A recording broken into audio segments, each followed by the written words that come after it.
Hi, I'm Sam Hawley, coming to you from Gadigal Land. This is ABC News Daily.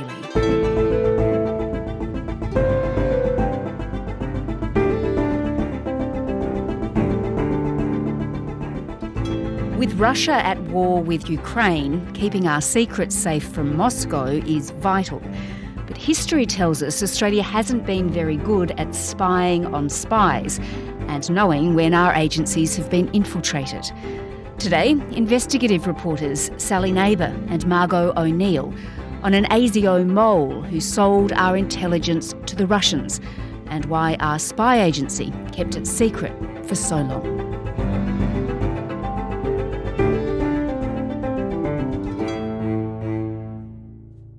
Margot and Sally, let's start this story in 1983. On one given day of that year, there's a celebration at an ASIO office in Sydney.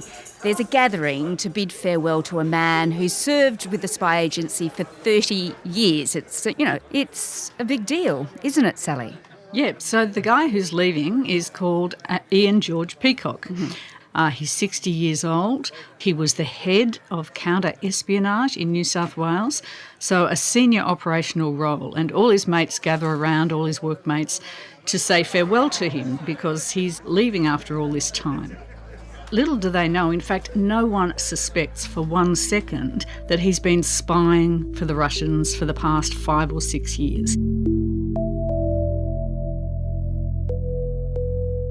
You can really picture it, can't you? All these people, really paying tribute to this man and not knowing that actually he'd been betraying them. And not only them, the whole nation. Yeah, absolutely. And we've spoken to some of his colleagues. I mean, most people still don't know this. This is a very tightly held secret. There's very few people, even within ASIO, who know this. And many will be shocked to learn who the traitor was. And they've been really devastated. We spoke to some of them about the impact on them of having learned that this man was just betraying them and their country for all of these years. One of them was Harry P. Russell, who writes spy novels these days. And he was really quite emotional still about the impact of the betrayal on him. What was your reaction when you learned that there was a traitor in your office, in the team that you worked on? Hate, utter frustration at realising that the best years of my life were spent working for an opponent. So it's really upsetting for these members of ASIO who worked with this guy, isn't it, Margot? When you think about it, and it was one of the surprises for Sally and I, that they kind of feel like their careers were meaningless.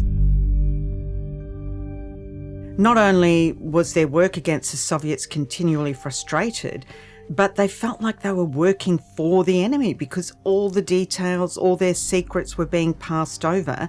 And at the same time, this guy would have been reporting on them, their personalities, their families, their friends, back to Moscow. So the betrayal is at a deeply personal as well as professional level. So why on earth was Ian Peacock doing this? What was his motive? So in the intelligence world, they describe motivations as being part of an acronym MICE, which is money or ideology, or you've been compromised or ego. For this guy, it was mainly money. So how did ASIO not know that there was a mole in their midst? Well, this guy was a very professional operator. He was trained in espionage and counter-espionage and surveillance and counter-surveillance. And the thing is, he was running the counter-espionage unit in New South Wales. So he knew exactly where the bugs were, who they were watching, who they were tailing, who they had warrants out against. So he was able to basically fly under the radar. But after a few years, they started to realise that pretty much every operation that they did targeting the Russians, so for example targeting illegal KGB spies in Australia or diplomats who were suspected of trying to recruit people, every operation they mounted would just fall through for no clear reason. And when this happened, week after week, month after month, year after year, people did start to suspect that there was a traitor in the ranks. Red alarm bells are going everywhere. This was a critical asset. And So one of the people we interviewed was Neil Fergus, who's a very well-known security specialist, and he described exactly how the mole was able to get away with it. We're talking about a mole who was an experienced operations person.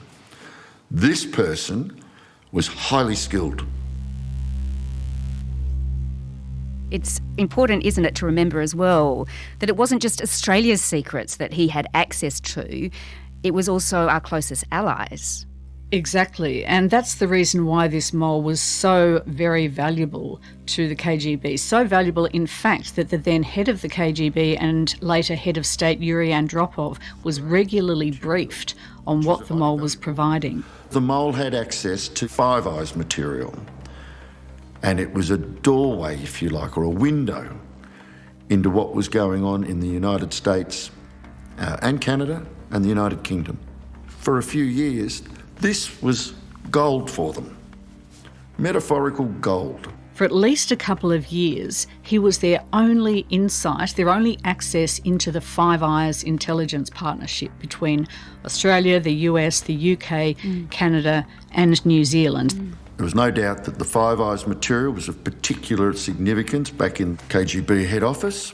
Everything they're doing has been compromised by the mole. He had access to pretty much all of the most highly classified records of Australia's security and defence relationship with the United States and Britain. And remember, this is the time when the Cold War was at its height and the world was really at times on the brink of a nuclear war. And how was he getting the information to Moscow? How did he do it? Dead drops. Uh-huh. And for those in Sydney, it's just it's an amazing sort of story. They assigned a specialist agent runner called Yuri Shmetkov to run him. And then they set up dead drops in places like Centennial Park and Watson's Bay. They had a hiding place. They'd leave the documents. And then Shmetkov would later on put the money in another place. So they were doing exchanges. They only occasionally met face to face. Sounds very much like something you'd see in a movie. Totally. Yeah, and it takes a long time, doesn't it, for ASIO to uncover who it is. John Blaxland from the ANU, he basically says they weren't very good at trying to figure it out. So the problem was that our principal national counter-espionage, counter-intelligence agency was dropping the ball on counter-espionage and counter-intelligence. Well, they got the first concrete tip that there was a mole in 1980 and they mounted an investigation. But it was, by all accounts, a very mediocre investigation, not very thorough, and inexplicably, ASIO concluded that while there probably was a mole, he wasn't within their own ranks. And John Blaxland, the official historian of ASIO, is quite scathing in the way he describes ASIO's handling of this. The fundamental task that ASIO had been set up for as spy catchers, they were failing in.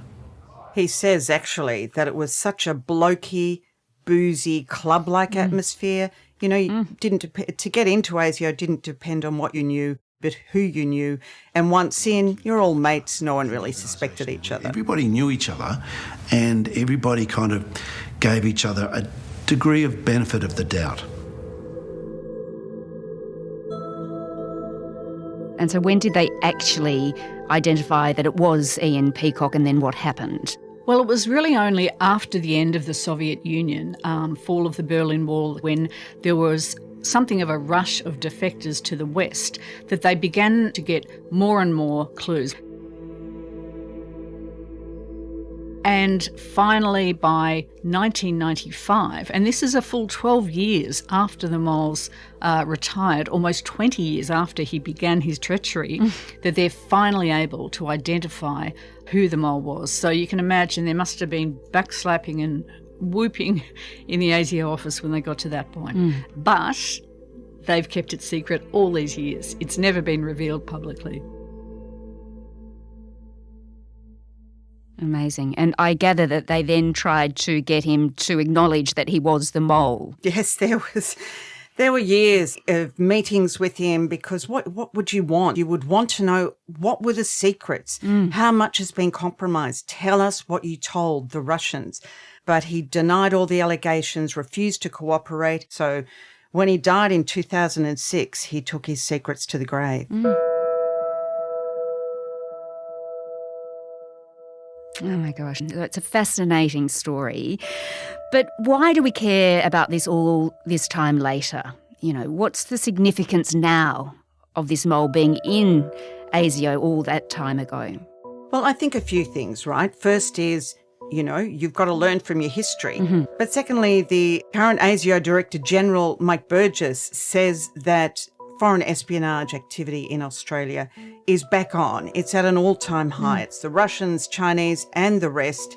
It's worse than it's ever been. This means ASIO is busier than ever before, busier than any time in our 74-year history, busier than the Cold War, busier than 9/11. So, you have to be on your guard. And Neil Fergus, of course, points out that mole hunts never end. The point is, we have an extremely aggressive Russian intelligence service operating to the same old rules, or lack of rules, if you prefer. It's alive and it's happening, and that's why ASIO needs to be on its game. The mole hunt is never over. The original mole may have retired in early 80s, but in the mid-90s, they're realising there could still be a mole inside ASIO. And the other thing is that these events happened 40 to 50 years ago, and ASIO and the Australian government will still not talk about them, will still not release any information. The ASIO investigation is still top classified. In other countries, books have been written and documentaries made and streaming series made about armed spies and moles. But in Australia, we have this obsessive fixation with secrecy, and really, investigative journalists like ourselves have to try and bust through that, and that's part of our aim in doing this program. It's a grave security breach that's still obviously reverberating today. And it's really important as well, isn't it? Because when Russia is at war with Ukraine, we're meant to be working really, really closely with our Five Eye partners. What do the security experts you've spoken to think needs to happen now? Well, they think that ASIO needs to be more vigilant than ever. And they make the point that, once again, Russia is a vicious, murderous, anti-democratic power. And we're seeing that in Ukraine. We see that in the murders of defectors and dissidents by the Russian authorities. And so, the Russian enemy is probably more dangerous and more of a threat to our democracy than it has been in decades. So that's an absolutely critical danger for everyone to be aware of and for our security services to be right on top of.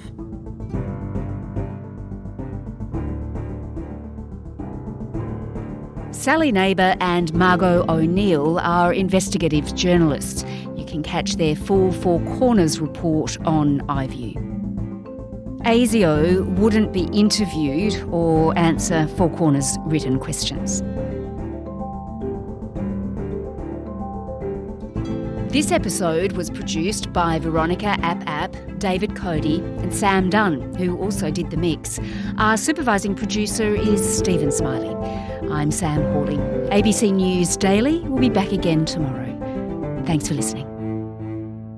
Subscribe to listen to more free podcasts or download the ABC Listen app and stream ad-free.